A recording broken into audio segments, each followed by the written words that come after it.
Welcome to the RevOps podcast. My name is Jordan Henderson, and I am your host. I'm joined today with Brandon Redlinger and Jonathan Stevens, as always. Go ahead and say hi, guys. Hey. Hey. I like that Jonathan's always like slightly slow because he doesn't want to be the first one to say hello. If I say it at all. And I think internally, Jonathan, you're like, oh, I just don't want us to be talking over each other. But the audio is recorded separately. We can fix that. So it's fine. That's true.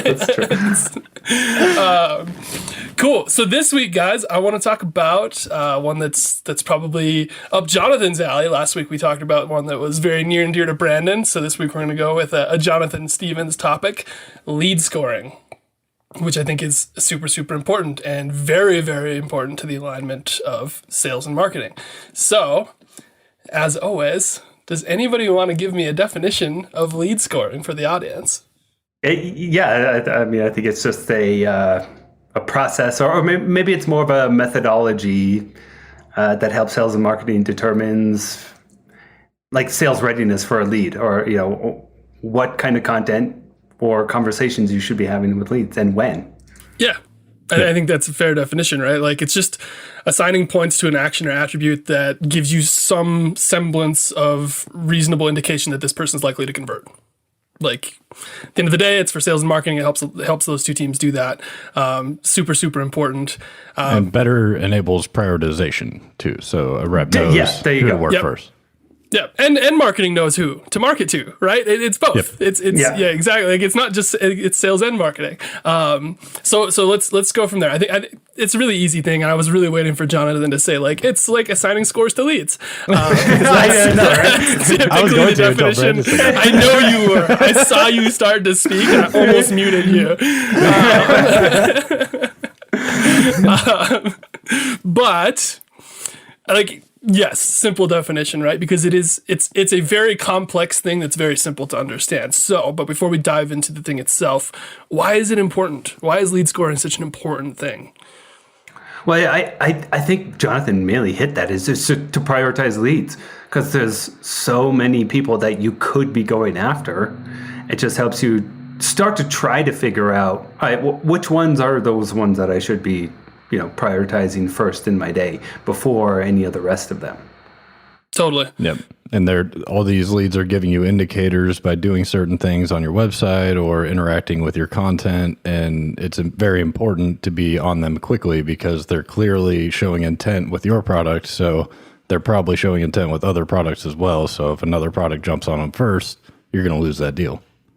Totally. Yeah, I mean it's like at its core, right? It's maximizing the efficiency of your sales team and the spend of your marketing team, right? Mm-hmm. Because it's telling it, and in the process, it's aligning those two teams to target the same leads, the same ideal customer profiles, the same buyer personas, those sort of things, right? So it's not only aligning, which of course RevOps, got to say that word a whole bunch, otherwise people won't know that I'm in RevOps. But it's maximizing efficiency and spend, which is super, super important. And it can also improve your marketing campaign strategies, right? Because you can start to see things, trends, different things that are indicating conversion and tweak campaigns and strategies to cater to those specific things and increase the likelihood of those campaigns being effective. So, broadly speaking, it just helps you be better at sales and marketing. And I think that's like in a lot of ways, right? Super important. I don't want to understate that in any way, because I do think lead scoring is one of the most sort of crucial things to any business, whether it's a software business or anything else, right? So, if you're just listening to this and you're learning about lead scoring, how does somebody get started? Like, what do you do? I'm going to start scoring some leads. Where do I start? What's my first step? Jonathan is like, he has built an elaborate lead scoring system at ringDNA. I helped him do it.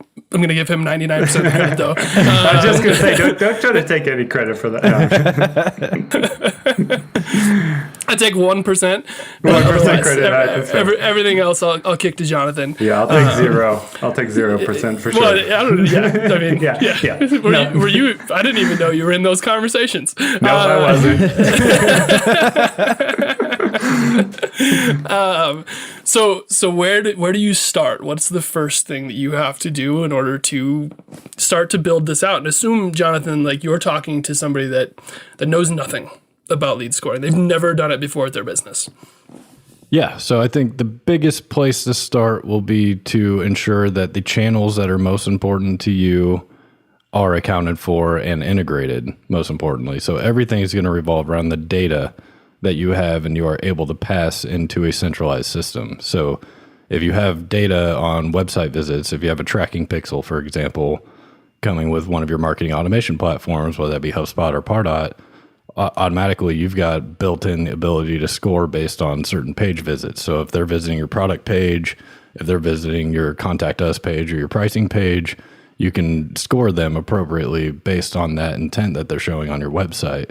And then similarly, like if they're interacting with your advertising, you can score them if you're passing that data back into your centralized data system. And you can also kind of pass the email interactions, whether that be opens, clicks, those types of things. So as you're getting that data, you have to centralize that data in a place where you can actually score it. So there's some tools that will automate some scoring for you, like Pardot, for example, but then you're always going to want to augment that scoring. You're always going to want to put in additional data points to also bring in more than just what's out of the box in your marketing automation. I think you hit your quota for saying data today, or like 8. But I think it's a really important thing, because typically if you ask people like, where do I start with something like this, they'll totally skip past having a centralized data layer, right? Which you can't actually do this without a centralized data layer. They just sort of make the assumption that, you have this data there, you have it ready. Most people don't. The reality is most people don't have a centralized data layer. They don't have that place in an easily accessible and usable thing. And you need it to do what would be, in my mind, sort of the first, 2 steps or 2 buckets of data that you need to analyze. One being take that data and analyze and develop buyer personas, break down your audience, right? So like, are people converting that are in this location at companies that are this old, at companies of this size with titles that are this seniority? That's all data factors that you would use and you need access to in order to figure out who your buyer personas are, which is super, super important. That is sort of like a fundamental thing. But without the data, you can't do that. And then the second piece, which I want to dig into the second one, because the first one's kind of easy to understand, right? Like figure out your buyer persona. Like you need to know some of those attributes that are going to help you identify those things. The next one is behavior. And you kind of talked about it a little bit, right? But I need to know things like website visits, social media engagements, email opens, event attendance, previous meetings being held, all those sort of like actual behaviors being taken by the buyer. I need that data as well to then know if there's a correlation between that and this person's likelihood to convert, which is, again, what lead scoring is, right? I'm trying to identify people with the highest likelihood of conversion. So how do I get that data? Yeah, so there's a few systems. So with your marketing automation platforms, if you have a marketing automation, you'll have a tracking pixel, and that tracking pixel can put cookies on visitors based on your marketing initiatives, and you can actually identify what pages on your website they're visiting, and you can score appropriately based on how much you weight that page. So like a product page could be 10 points and your homepage would be 5 points or something along those lines. So that would be the most critical. But then you also have third-party data. So if you have a tool like 6sense, you're going to want to pull in account-based data they use reverse IP to tell on the account basis, but not necessarily on the contact. So a lot of lead scoring can also leverage the account object to see if this account is showing intent, but maybe this lead hasn't quite gotten as much intent yet. You can at least bucket your scoring into the account layer and at least start to target based on how it counts as well. Totally. And so with the website thing is super interesting, right? And it's pretty easy, I think, for people to conceptualize like, hey, this infographic is performed, like this infographic means a higher likelihood to convert than this this other piece of content. But you're actually analyzing the website, each page's likelihood to convert, right? So if somebody visits the pricing page versus if somebody visits the RevOps podcast page, obviously the RevOps podcast page has a much higher likelihood to convert. Oh yeah, right? Like clearly it's like 30 points. But you're actually like, the behavior is not just like, hey, they went to the website. The behavior is they went to the website and looked at this page for 2 minutes, which tells me their likelihood of conversion is extra 5 points higher. Yep. And if you do an added layer to that, there's tools like Wistia or Vidyard, and you can actually track and score based on what videos they're watching, which is a super powerful thing that not a lot of companies are doing today. And that's something like if somebody's watching a video about your specific product, that's about as hot of an indicator as you can get.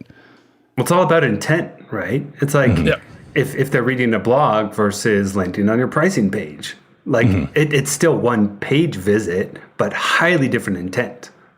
Right. Yeah, and that's what you're trying to measure, like intent or the likelihood that they are going to convert. Like that, that's essentially it. And so then you take those two things, which would be, your buyer persona and the behaviors you're tracking, which are, sort of two buckets of data, to go back to Jonathan's favorite thing in the world, which is definitely data. And you sort of take all of that information, all of that data that you have about, hey, these buyer personas are likely to convert, these ones aren't, these activities mean they're likely, these ones mean they're not likely ready at all.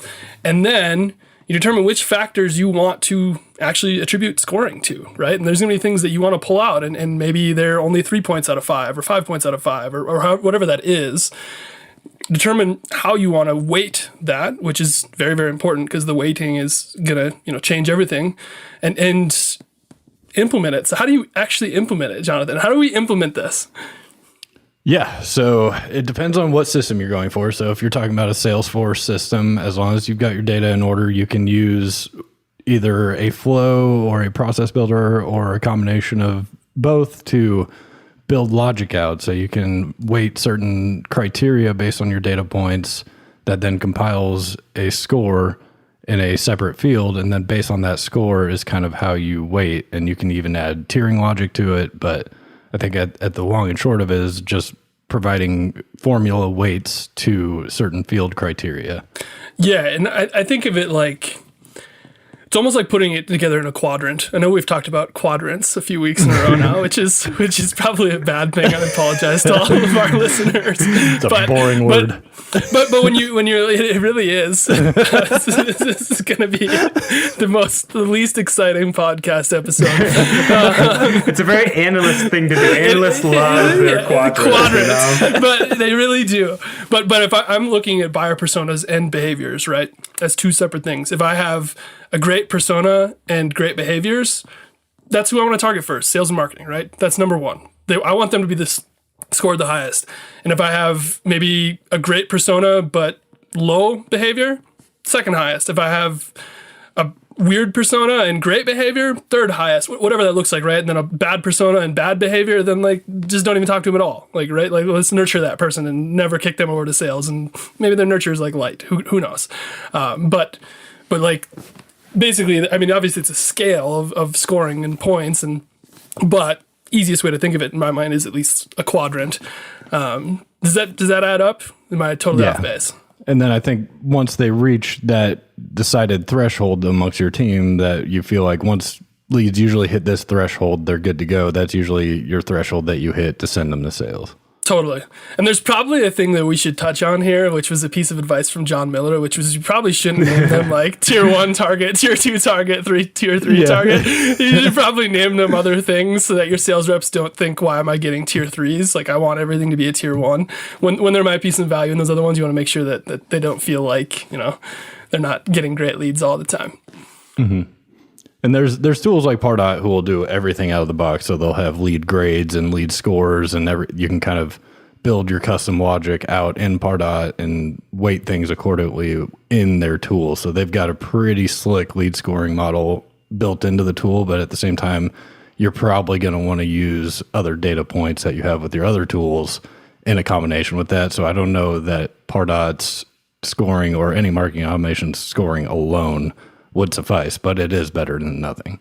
Right. I do think you really have to make sure that it's right for you and for your organization, right? Yep. Something out of the box is going to work for everyone. And I think like scoring in general is just one of those things that you're kind of tweaking it like every quarter, right? Hopefully you're not tweaking it too much, and hopefully you're tweaking it because you're really you want to make sure that sales is, it has that right balance between, interested buyers, but enough volume at the same time. I know too many marketers who are just like, let me lower the threshold so I can make sure I hit my lead volume.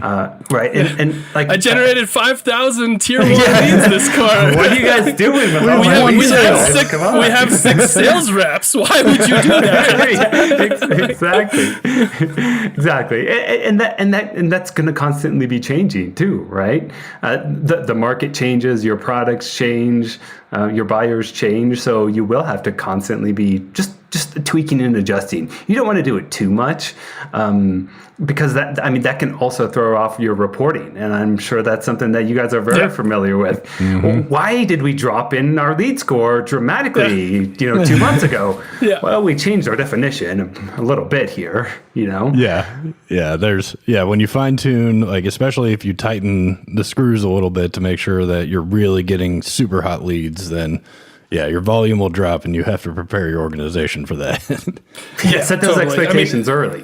Yeah, before you do it, preferably, right? Like not after the fact. Otherwise, you're in for a really hard couple of conversations.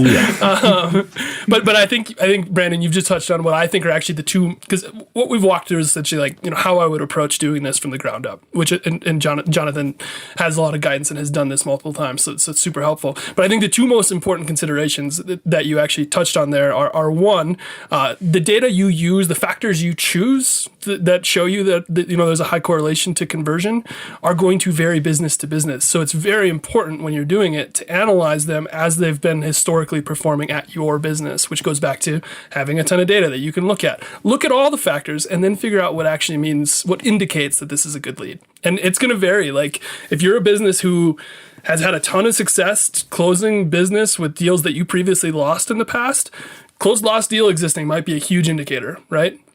And that's not going to be all businesses, because if you're new and you don't have a bunch of those, that won't make sense. But if you're old and it does make sense, great. Like factor that in.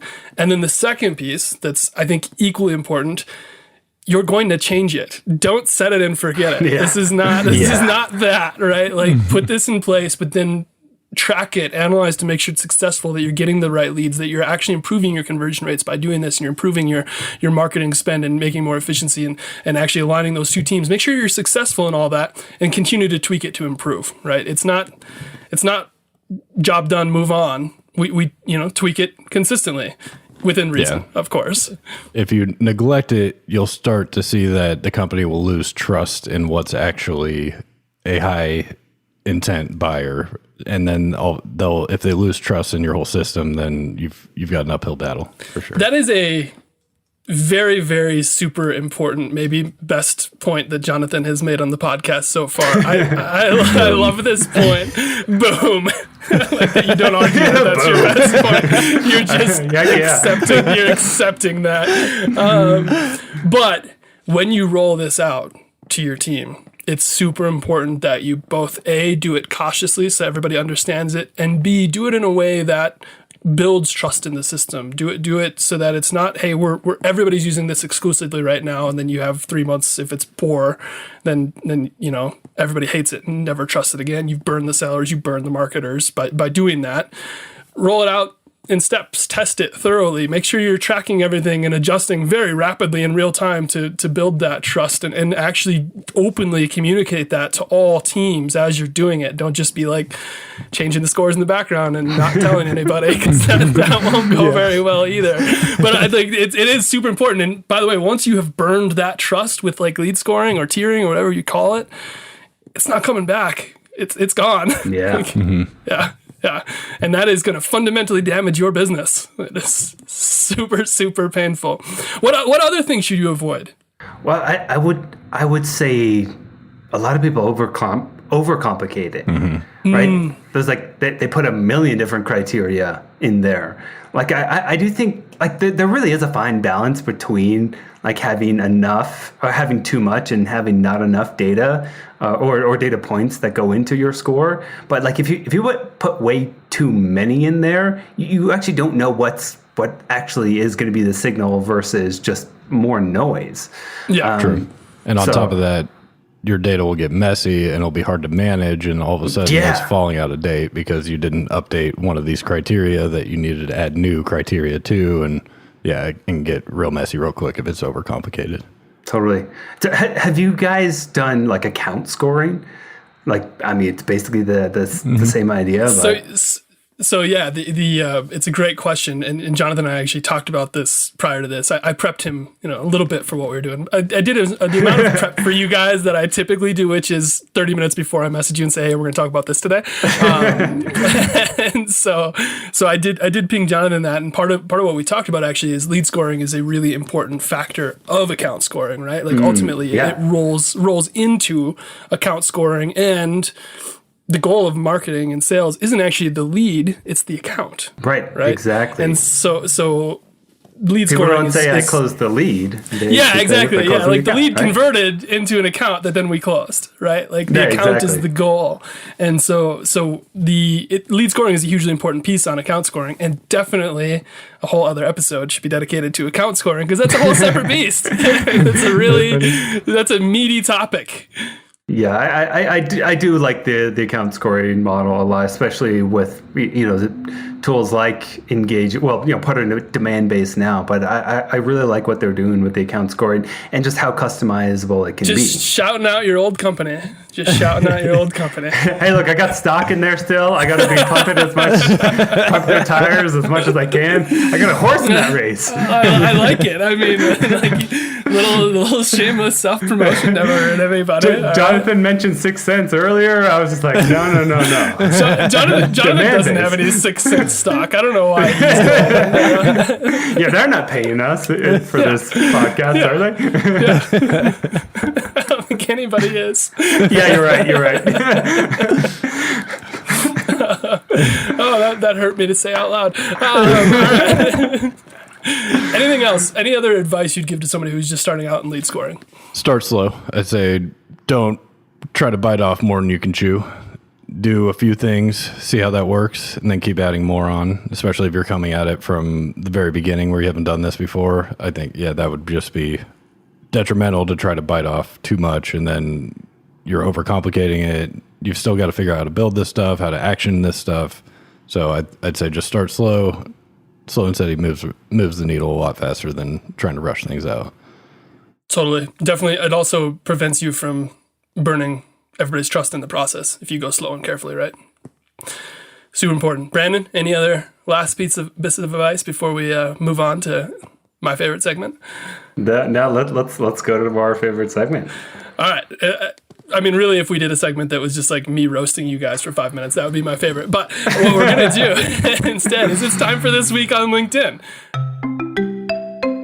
We'll pretend we just heard a bell. Jonathan, you want to make a bell sound for us? Bing! Nice. He's always good for sound effects if you ask for it.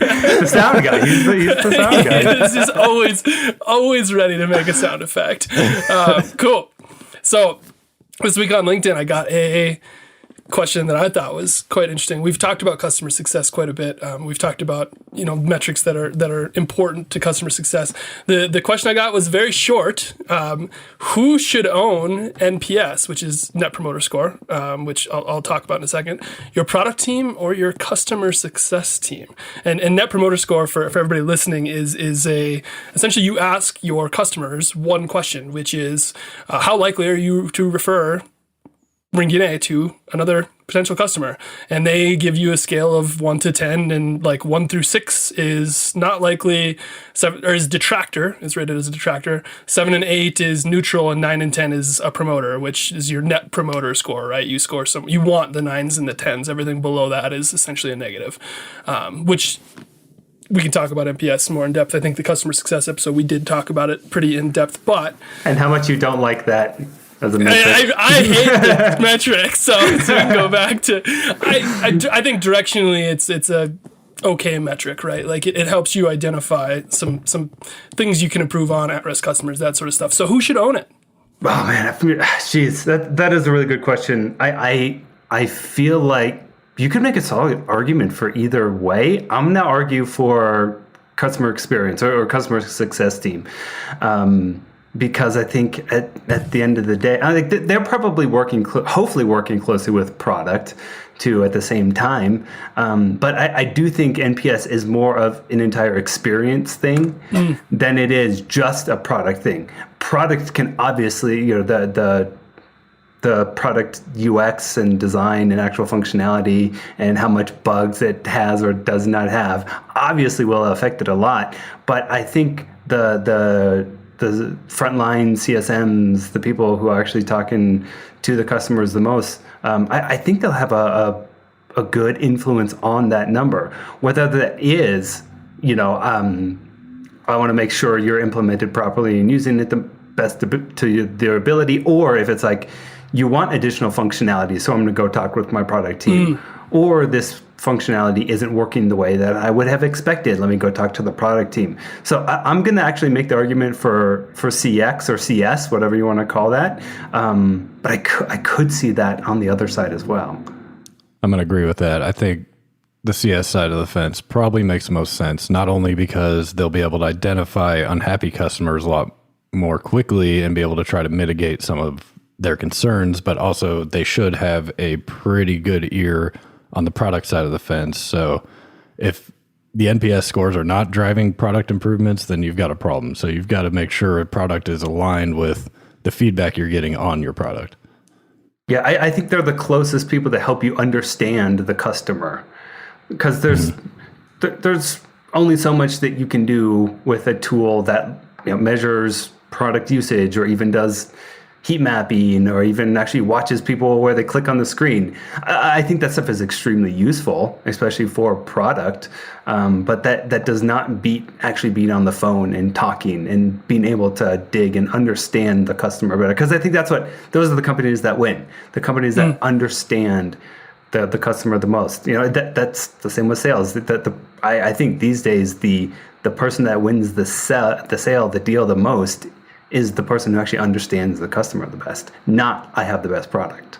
Yeah, and actually does something about the feedback, because a lot of times that's a fair point. You hear there's all these bugs, and then 2 years later, the bug is still there. Nothing has been done about it. So it's just like, unless they're actually taking actions against this feedback, then the feedback is kind of pointless. So you've both said CS and then made pretty solid cases for it to be product. I just want to point that out. Well, not product marketing. Not product marketing, but product in general.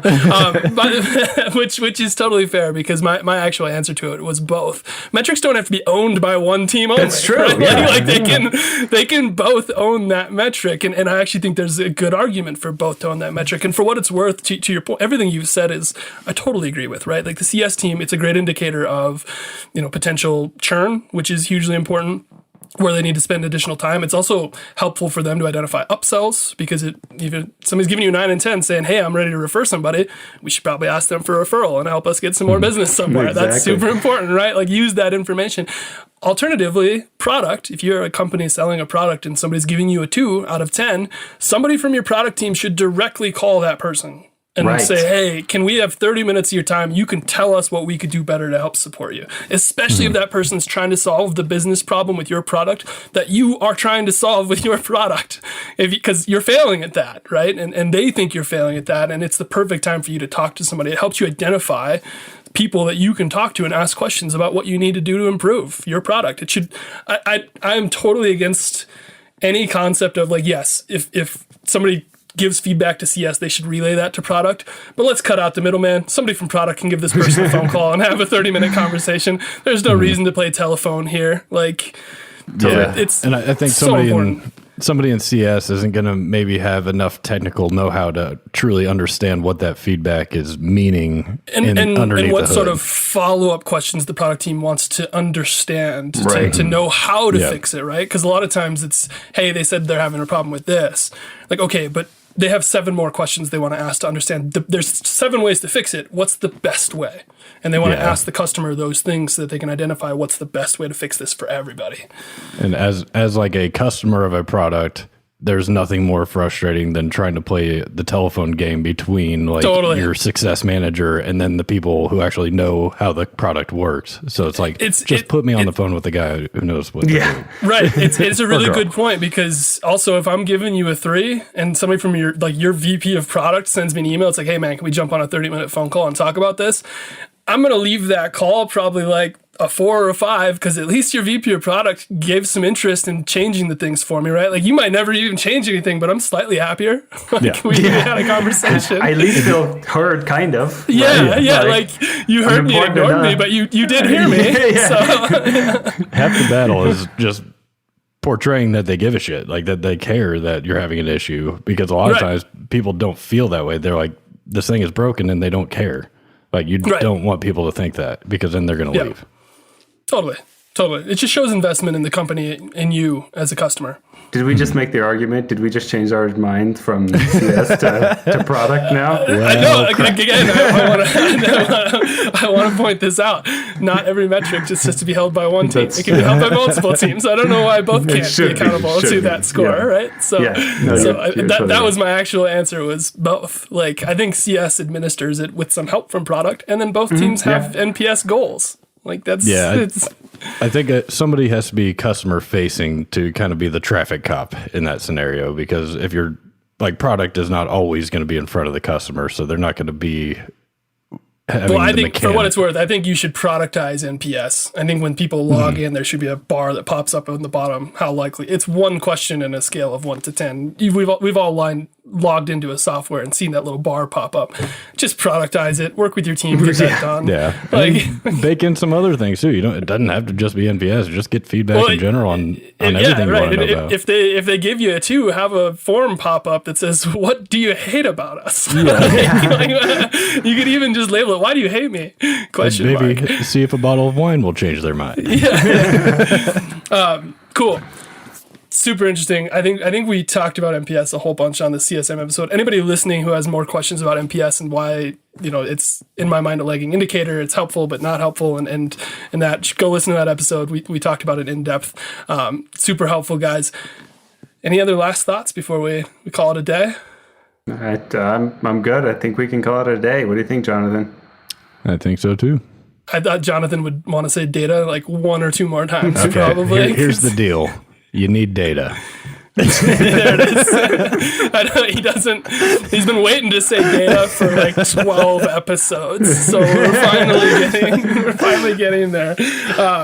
Cool, guys. Super helpful. That's it, everybody. Everybody listening, if you solicit us some questions, we love doing this week on LinkedIn. Please send us all your questions. We want to answer them. We'll make sure we try to get to them. If we don't get to them on the show, we'll get to them directly. Please tag us in anything, ask those sort of things. And of course, if you're enjoying the podcast, go over to Apple and give us a 5-star rating and a review. Super helpful for us. And if you're not enjoying it, I don't know why you stuck with us this far into the podcast episode. So, but we love you anyway. We love you, and just don't go give us 1 star. That's it.